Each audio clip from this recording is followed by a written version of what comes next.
This is breaking news.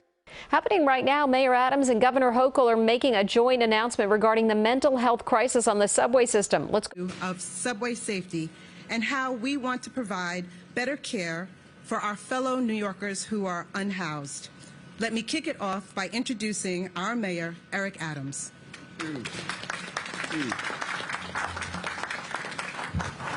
NJ, haven't seen you in a little bit. You know, grinding, focus, no distractions.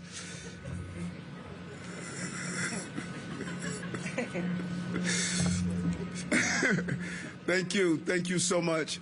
You know, every time I come here, I think about the days of being a transit cop, riding these subways. This was a different station. It was filled with violence and uncertainty, and people threw up their hands and thought that we could not commute in a safe way. And many of us feel, and the numbers are saying, we are back again. And it's imperative that we have the right response that has the combination of being humane but clear. The lack of clarity is creating the conditions that we're seeing. So I'm proud to be here, stand with the governor of the state of New York, MTA, labor is here with us. This entire team is coming together and to talk about how do we have a full recovery of not only our transit system, but our city. And it starts right here, right now, in our subway system. We say this over and over again, but sometimes we verbalize it and not actualize it. But the subway system and our bus system, they are the lifeblood of our city. If we don't get them right, our city won't continue to recover from COVID. Millions of New Yorkers use the system to go to school, to their place of employment, and just to visit their loved ones. It provides a vital service. And in fact, that is what makes us who we are. Nowhere across the globe can you move throughout this city in this manner by using public transportation. And it's how tourists move throughout the city. If they don't feel safe, they don't come and shop and explore our city, and it's a major impact on our financial ecosystem. So it is the subway system and our buses make New York what it is. And if they're not safe, if people don't feel safe, and if the numbers of crime are not reflective of who and what we want to be as a city, it's going to impact us. I say it over and over again, and in fact, many of you can finish the statement. But public safety and justice, they are the prerequisite to prosperity. I've said it for years, and I will continue not only to say it, but to make it happen. It must begin here in our subway system, and we are here to say it is going to start here. Subway riders are deeply concerned. We hear it all the time. I hear it every time I'm on the subway system. People tell me about their fear of using the system, and we're going to ensure that fear is not New York's reality. And so in the wake of the pandemic, you know it, we all see it, the number of homelessness of individuals have increased substantially. Many of them are here because of loss of jobs, uncertainty of where they live in, untreated medical crises and conditions, health challenges, while the vast majority of the unhoused and mentally ill, let's be clear on this, they are not dangerous. The vast majority are not dangerous.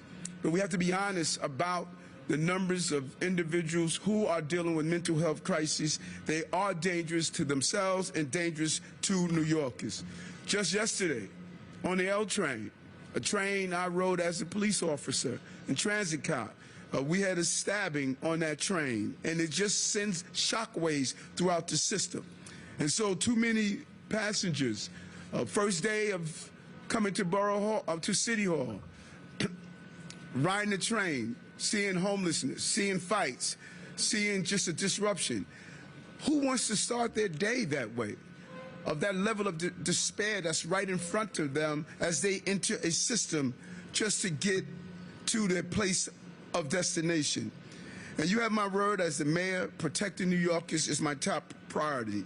We were here in January, Governor, and we did a kickoff on one layer, the first layer of what we must do. of having our officers park their vehicles, go into the subway stations, as well as those who are transit officers. And the commissioner and I stated our clear plan. Since that, Commissioner, your officers have had 115,000 inspections of the system, complementing the transit personnel. That's the partnership of the first wave that we wanted to conduct. But we're saying that is not enough. It was only the first wave of a complex problem that we are facing. We're now going to move into the next phase of our operation. And we're not going to abandon our homeless brothers and sisters. And that's what we have done. We've betrayed New Yorkers. And that was the state of existence. We pretended as though we didn't see it, and we allowed them to live in inhumane environments, and that is not what my administration is going to do. We are not going to live in fear and frustration that we can't seem to get our system safe and operating correctly. And as I stated, we've been here before. As a former transit police officer, I know what that system looks like, filled with graffiti and uncertainty, and afraid to use the system that you deserve to have. Today we are saying we're not going backwards, we're moving forward, and we are rolling out the next phase of our operation, which is our subway safety plan. This plan is a real comprehensive plan of all of the team members that are coming together to deal with the complex problem of homelessness in our subway system that actually spills out onto our streets. I say this about crime, and I'm going to say it again about homelessness, a decade of failure, that there are many rivers that feed the sea of homelessness, and we have to dam every river if we're going to address this issue. And that is what I'm going to do. The subway plan is a comprehensive civic strategy that will do more than deal with a temporary fix. You can't put a Band-Aid on a cancerous sore. That is not how you solve the problem. You must remove the cancer and start the healing process. We will do this by investing in 3 areas: people, places, and policies. And it begins today with the people you see around me. This is an unprecedented team of people that are coming together and damming each river that they are in control of damming to stop the flow of feeding the sea. Department of Homeless Services, Department of Health and Mental Hygiene, NYPD, MTA, transit workers, and community-based providers, all under one umbrella, the governor of the state of New York. And we cannot have a better person to be here to help us navigate this crisis we are facing. You stood with me in January, and I thank you for standing with us today to send the message that we are unified on having a safe, productive, affordable, reliable transit system. These are people with lived experiences that understands how we navigate and build the dams on these rivers, because people are the key to connections and change. There are people who coordinate the cross-agency response that was needed to turn back decades of disinvestments. Decades of disinvestments. They will be coordinating a case-by-case approach in helping New Yorkers. It will start with deploying the new joint response teams that will reach out to unhoused New Yorkers in our system. Their mission, to connect those in crisis with immediate contact and care. But they will do more. The initial contact will be follow-up with housing and support. And they will not stop there. Community-based outreach teams will work with NYPD officers to canvass platforms, stairwells, and entrances. We are not going to wait until someone shoves a person onto the tracks. We're being proactive, and we're going to engage New Yorkers who are unhoused or dealing with mental health crises. And our new neighborhood response units, staffed by clinicians and peers, will address high-need communities. We know where they are. There's one case where women has been living under a stairway in this system for months. It's just not acceptable. Not under my administration. That is not dignity. That is disgusting. And that's not who we are as a city. Starting next week, New York will see the teams in action. You will see it right away. It will include transit hub teams, end-of-line teams that will work with the MTA and NYPD to serve high-priority areas. The train ends at the end of the line. Someone is on there with shopping carts, clothing, bags, sleeping, unkept. That's not existing anymore. It's just not going to happen. They will prevent people from riding the trains back and forth all night as though we don't see them. And most importantly, they will be reaching out to connect homeless New Yorkers to places where they can stay. Going forward, we will no longer give an option to exist in this system in this way. Now it's mandatory. The system is not made to be housing. It's made to be transportation. And we have to return back to that basic philosophy. If someone is in physical, emotional distress, we can't leave them on the train for their own safety and the safety of others. That's a betrayal. We must intervene and get help.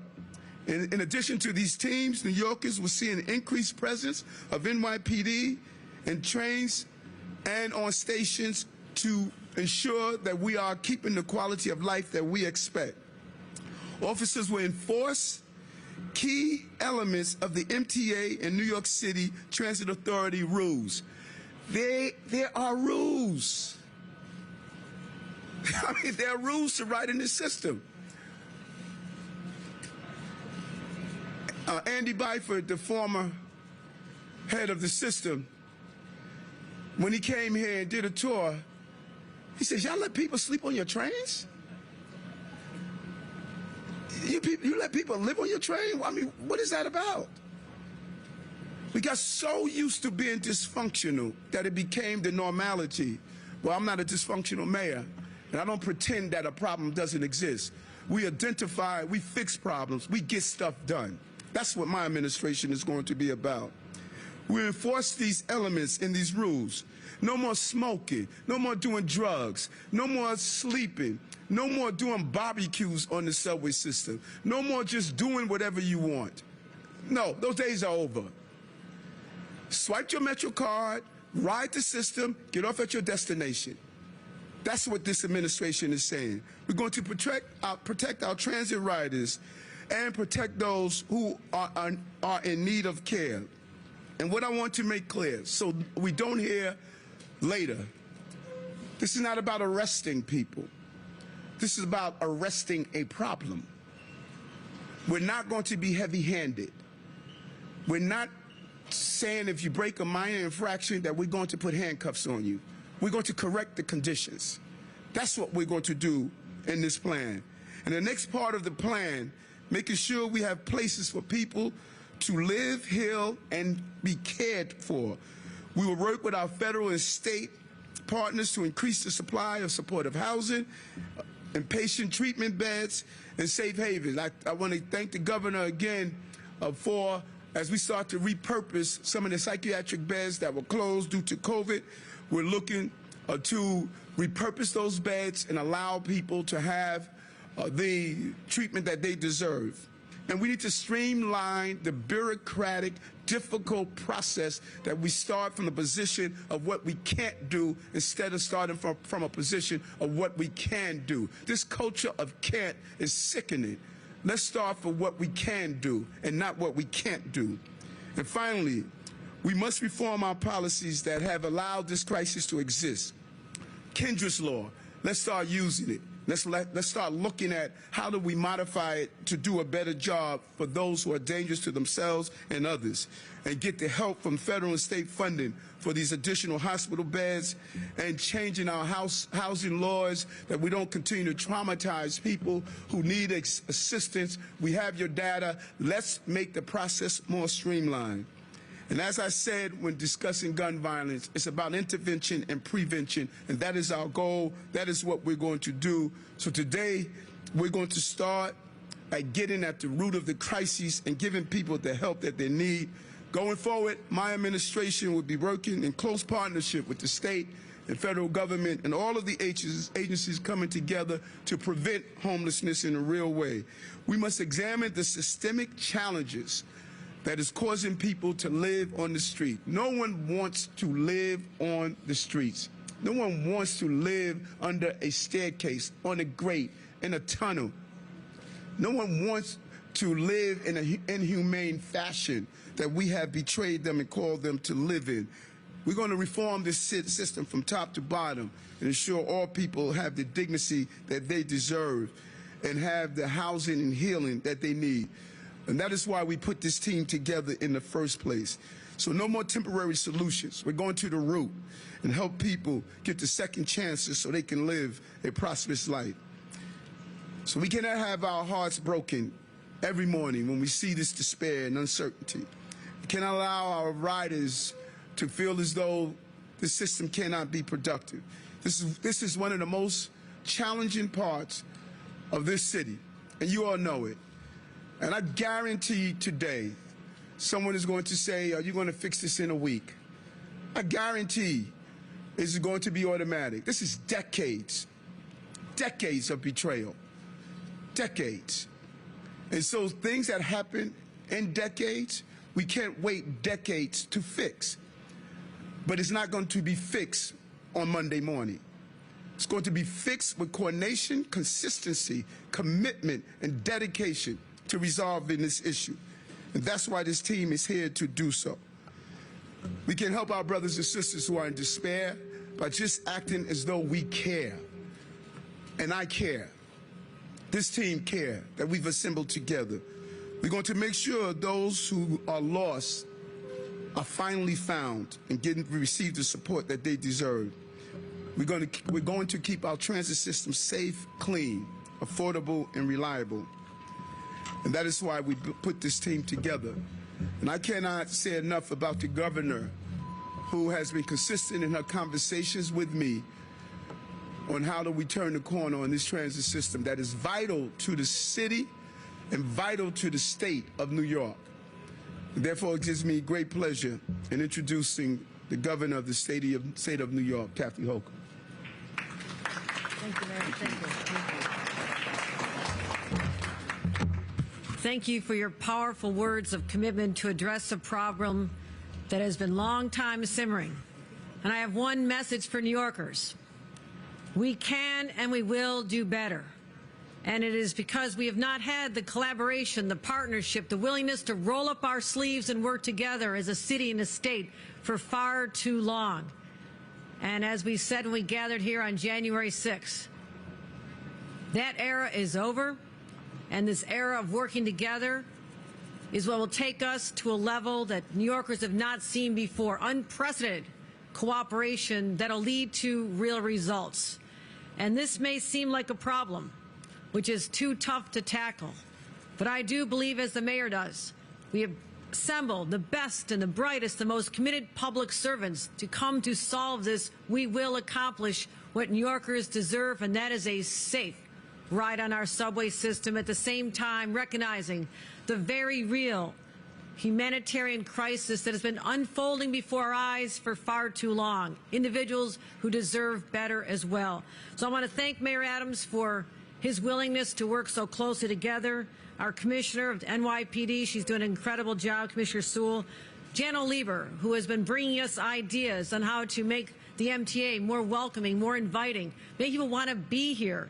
And I want to thank the leaders of the labor community, particularly Tony Utano, and all the TW workers who showed up day after day after day, not worried about their own safety during the pandemic. They worried about the safety of the riders on our buses and subways, and I want to thank them in particular. And to all the other members of our team, Dr. Anne Marie Sullivan, our Commissioner of Mental Health, who took her team into the subways, went up to individuals to find out what was going on in real time with our homelessness problem. I want to thank her for literally being so hands-on and bringing her ideas to us as well, and the other members of the team. We have a common objective. One, we have to bring this city, this state back from this pandemic. And as I look at the streets, and I was a little bit late, and I apologize to the mayor because I'm always on time, I had to jog a few blocks because the traffic was getting heavy. That's all right. I need the exercise. But that being said, it does look a lot better than it did a year ago, year and a half ago, when these streets were ghost towns. So we are coming back, but we want people to leave their cars at home, get back on the subways, and join the 3 million New Yorkers who've already taken the step to do that. We're down a little bit. You'll hear about this from Jano. We need to get up to at least our pre-pandemic numbers of 6 million, but this is a very positive sign. But it is counterintuitive for someone to say, I'm called back to my job, I can't stay at home working Zoom anymore, it's time to come back. At the same time, they're seeing headlines and stories about individuals, Asian women who go down on the subway and have to literally have their back against the wall because of the very real fear that something could happen to them. And so we're going to change that mindset. And New Yorkers, we're a little cynical sometimes, and you do want it done yesterday. And the mayor is right. We need some time to execute this. But the bottom line is that we have plans. We know what we're doing. And we're going to make sure that the public is aware of our efforts as well. And I thank all the riders who are here today, people walking through here. This is a sign of life that has been missing for far too long. And as we're coming through this pandemic, and our infection rate statewide is about 2.5%. We're getting there, my friends. We are making tremendous progress. But in the meantime, all the issues that rose up their ugly heads, they've been there simmering under the surface for far too long. And now they've risen up, and we will address them. So I want to talk about some of the steps that we're going to be taking. One is that we talked about mental health challenges.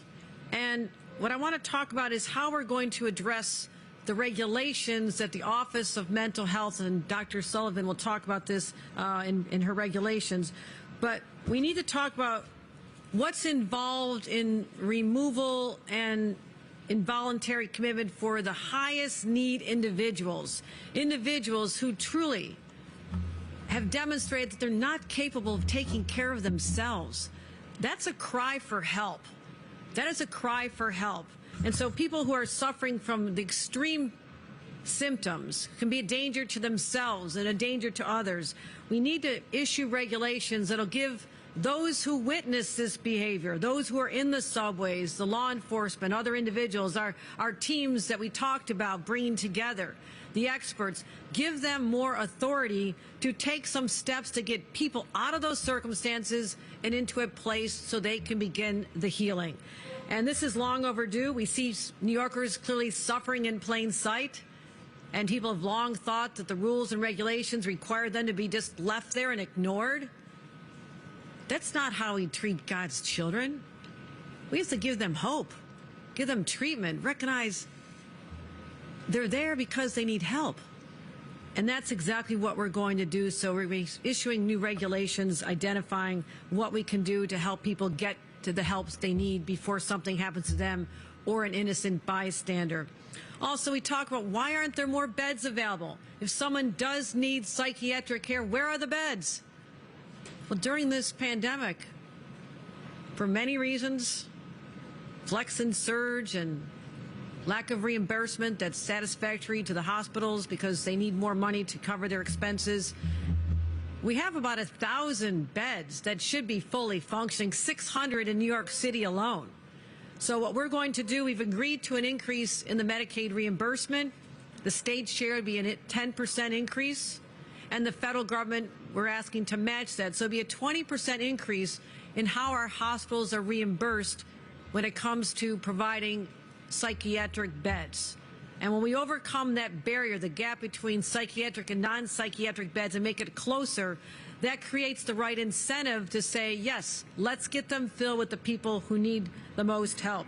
We're also proposing $27.5 million for psych beds statewide.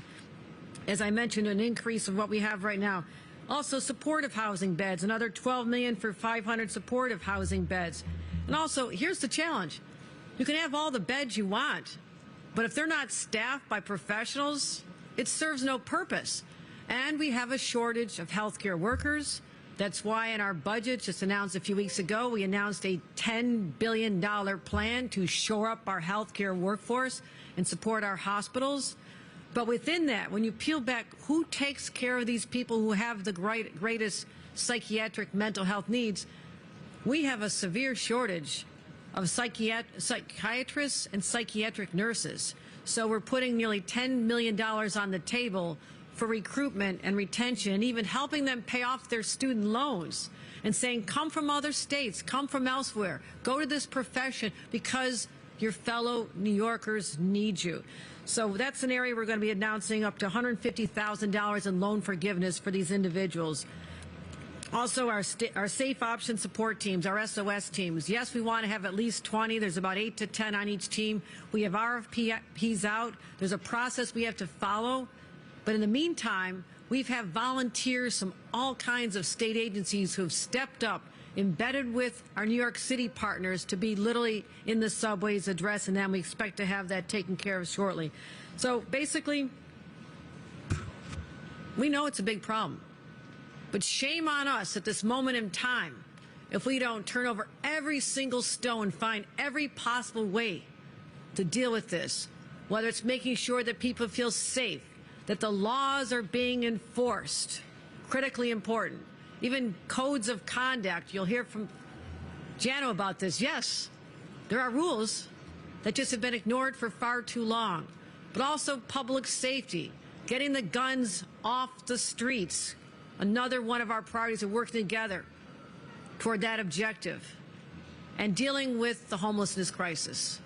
And as human beings, we all have a responsibility to use our resources, use our talents, use every level of government to deal with this problem for the individuals involved, and also for the security and peace of mind for people, not just in the subways, but on the streets of New York, the streets of upstate communities, because we need to do this. This is what government does. We take care of people, we provide the resources, and we'll get this done. So we hear the New Yorkers. We hear New Yorkers. We hear about it all the time. Yes, when I'm jogging down the street or walking down a little bit slower, people come up to me. This is how I stay engaged. And they tell me their fears. They tell me they're worried. They have a baby stroller, a couple of toddlers and an infant. And they say, we want the old New York back. We don't feel safe anymore. And that hits me right here in my heart, because this is the greatest city that the world has ever known. We just have to take care of some problems and give people that faith again. And faith comes from results. They'll see results. They see cooperation. They don't see fighting. We don't need to fight with each other. We need to fight for the people out there who are counting on all of us. That's what we promised to do. And that's why we gather today in this very place to send out a message. We understand. We hear you. We have a plan, and we'll get the job done. Thank you very much. Thank you so much, Governor, and thank you to you and your team. Next, we have our Police Commissioner, Kishant Sewell, who the Commissioner does have to leave right after her remarks, but we will have one of the chiefs that will be here when we're taking questions. Commissioner? Good morning. Good morning. Thank you all for being here. This city made too much progress over the years to fall backward. The police and the public have to be partners and collaborate with other professionals, social services, and clinicians to make this city safer. The subway will be safe, and the people who use it have to be protected. And the conditions that cause fear must be ameliorated. That necessity of safety includes those in need. We are enhancing our efforts where strategies are working and fixing where improvements are necessary. We will not simply talk about it. Immediate action must be taken to address the crises of mental health and homelessness across this city. It will be done compassionately. We have to be innovative, and we will be successful. As we emerge from the pandemic and look to bring workers back to their offices and more tourists to our hotels, restaurant, and entertainment, we know the days and weeks ahead present challenges. Starting next week, as the mayor said, the NYPD will join clinicians, social workers, and our other partners to link people to the services they desperately need. We will canvass high-priority areas on the trains, inside stations, and at the end of certain lines, beginning with the A, E, 1, 2, N, and R lines. Trained people will look to assist those in need. We will enforce transit rules when necessary, but this is about helping people, all people. We know that through the skillful deployment and continued dedication of all of our personnel, we will see crime reduction. This will take a sustained combination of precision policing and omnipresence. Since we announced our initial plan last month to deploy additional uniformed police officers to conduct more frequent and regular sweeps of the subway system, there have been in excess of 115,000 station inspections by transit police and patrol officers citywide. And each day, we're deploying an additional 1,000 police officers into the system to keep New Yorkers safe. We are targeting our efforts at stations and on subway lines that have seen an increased number of riders, reports of crime, or both. The goal, of course, is always to deter or prevent crime, not just respond to it.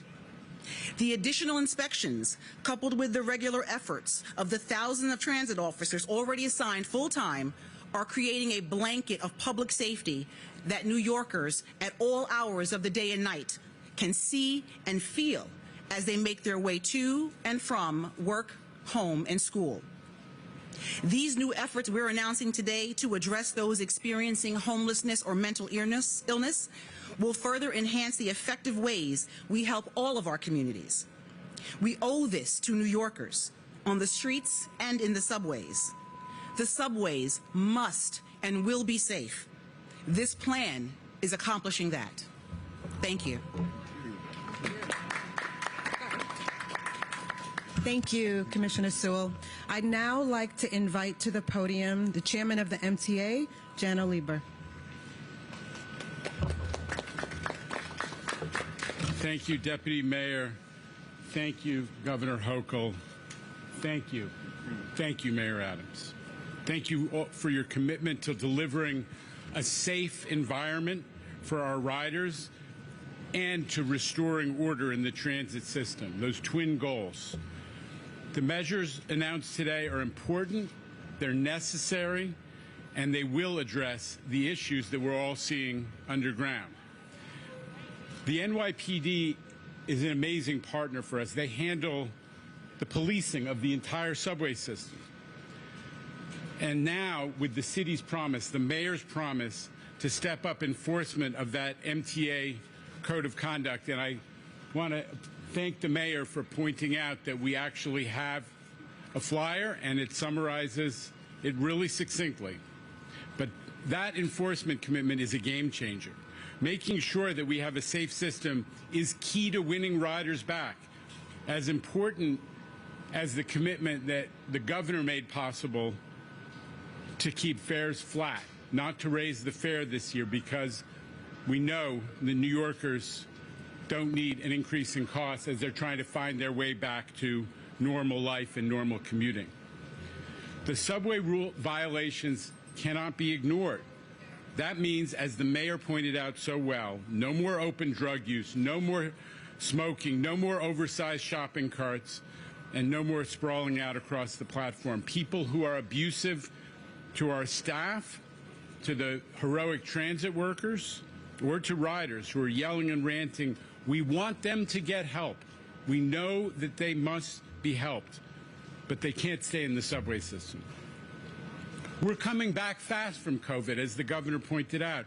We've had 3 million riders, literally day after day. That's a 50% increase from where we were just a few weeks ago at the depths of the Omicron surge.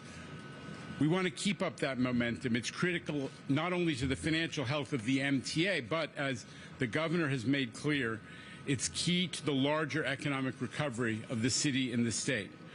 We all have a part to play. Yes, even the public, our riders, can get involved. As the saying goes, if you see something, say something. If you see someone who needs help, call 311. The city's system, the 311 system, has now been configured to enable response to reports of homelessness and people who need services. If it's an emergency, call 911. You can also let the MTA staff know by using the help points on every platform or by messaging the MTA on WhatsApp. We actually look at it all the time. We're going to be planning, we've already begun putting signage all over the system to let the riders know how they let us know so that we can work with the city and the state and the professionals who are being deployed in the system to reach people quickly. I just have to say I'm incredibly moved on behalf of the riders of New York to know that the mayor and the governor are here today making this kind of commitment to make this system safe and feel safe. From the beginning, both of you have recognized that it's not dignified or compassionate to just let people fend for themselves in the subways, or indeed to expect subway riders to just deal with it. That is changing, and it's because of your leadership, Governor Hochul, and your leadership, Mayor Adams. Now, I think it's my job to turn the podium over to my partner, who represents the great workers of the MTA, TWU Local 100 President Tony Atano.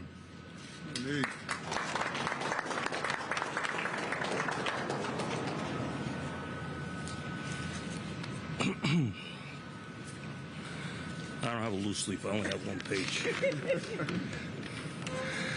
But what a difference a few months makes.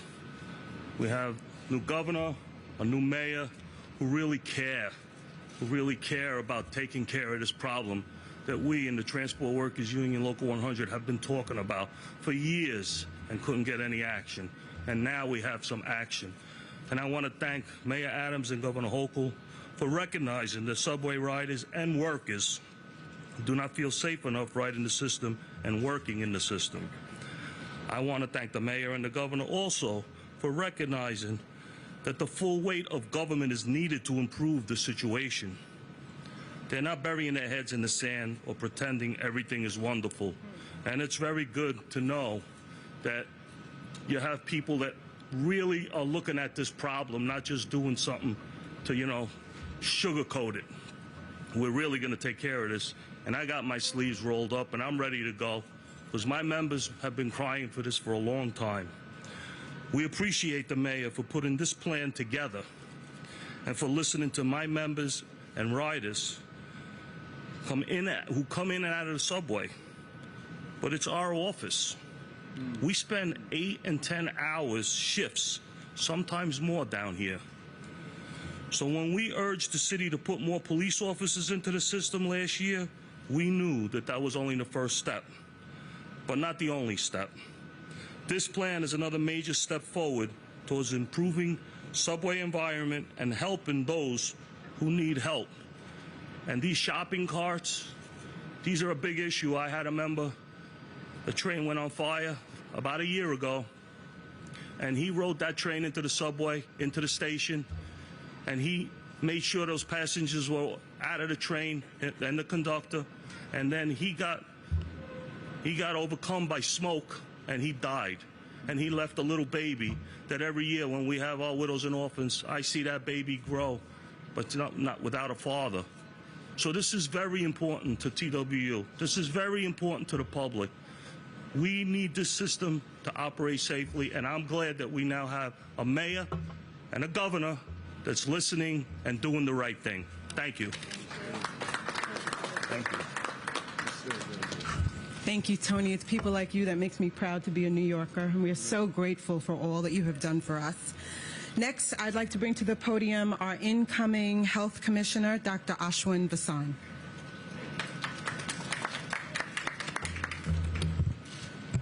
Good morning, everybody. Good morning. I'll try to be brief. I know we're running a little over. I want to thank the mayor and the governor.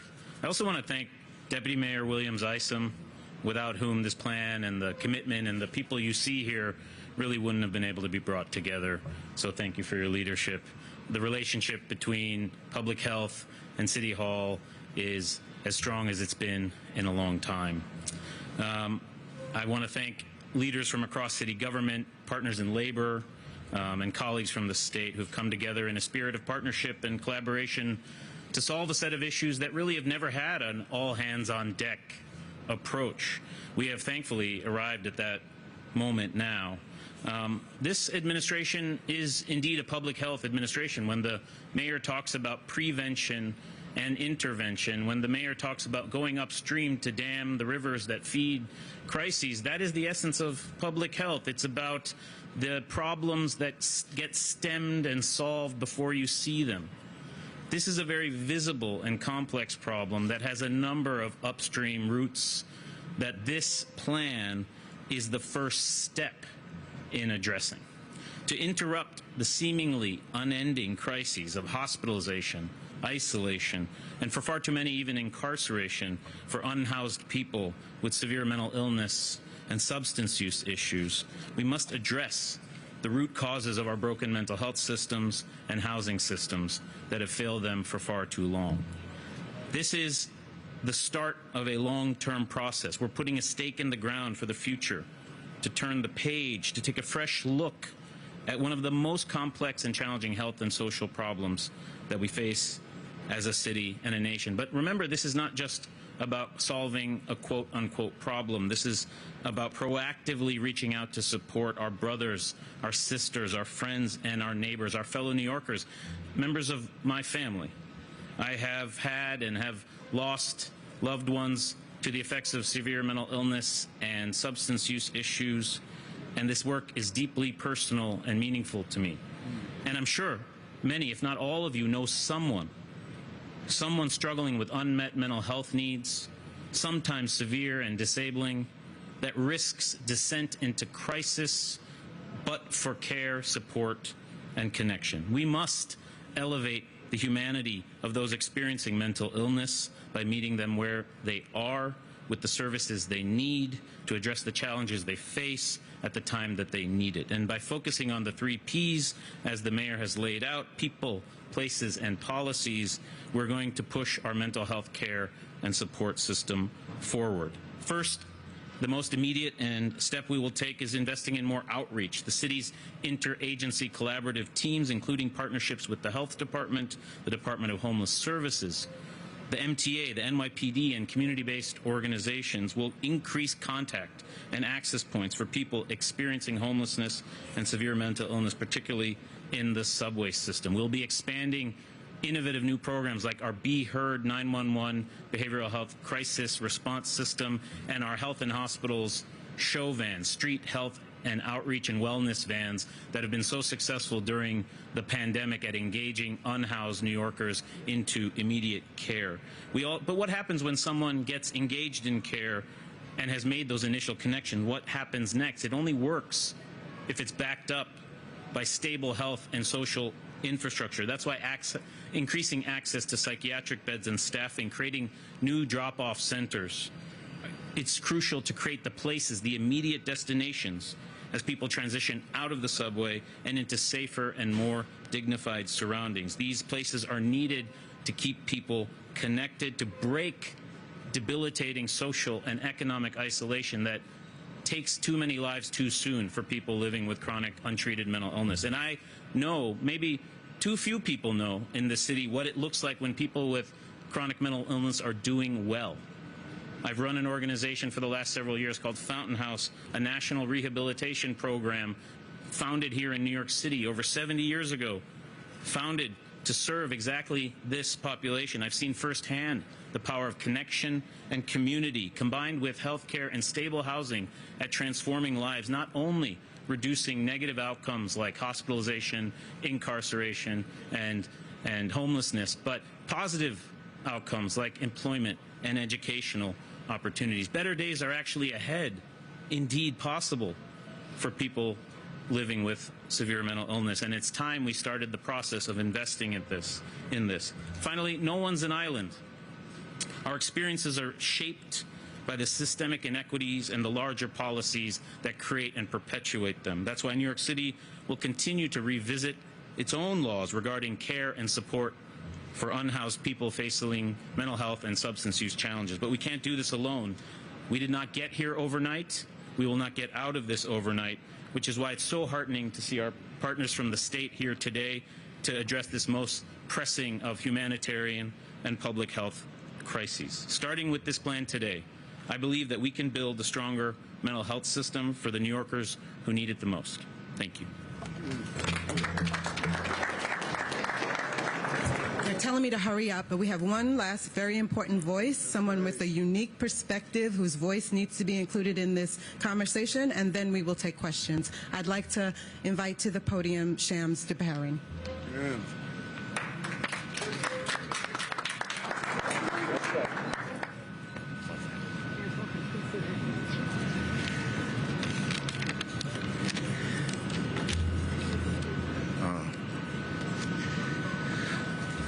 Wow.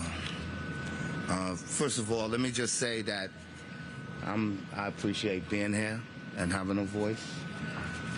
Also, it is a little triggering, too, because I'm the guy that was on the train, that slept on all of those trains.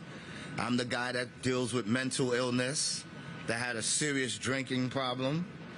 And to see that the city is taking an approach that addresses those needs for my fellow brothers and sisters who I care so deeply for, I am so overwhelmed that it is triggering in a good way, you know, because I finally see that I'm dealing with an administration and a government that really cares for vulnerable New Yorkers and for all New Yorkers. And that's what I'm about. So y'all know my name is Shams Dabarin. I was born to parents who struggled with addiction. At the age of 2, I became part of the foster care system. At the age of 10, I became homeless. At the age of 12, I was permanently discharged into the streets. I grew up in the gang era of the 70s and crack era of the 80s, but I had the wits to survive when many of my friends went to jail or they died. I was that person that you see in the streets and the subway. I had nowhere to go. I did seek help, but help was hard to find. And I saw myself descend more and more into a state of where it got so bad for me that at one point it was anger that I might have taken out on other people, and then it got to the point where I wanted to hurt myself.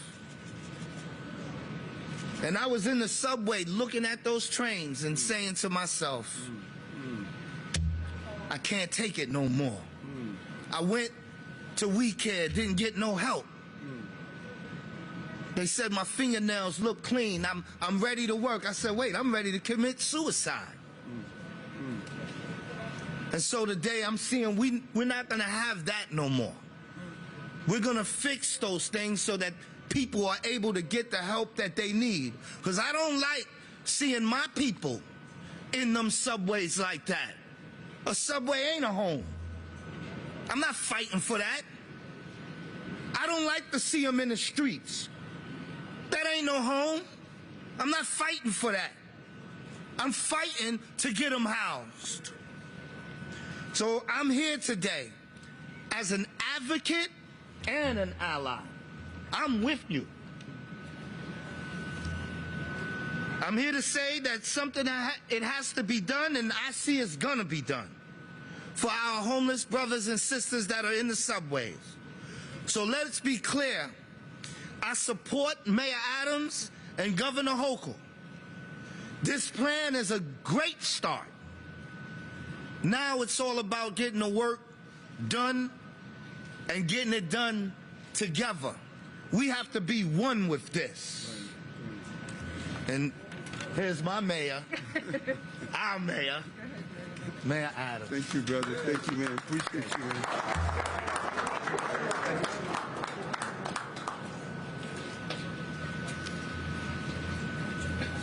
Thank you. Good job. Thank you, brother. Yeah, let's work. Let's work together.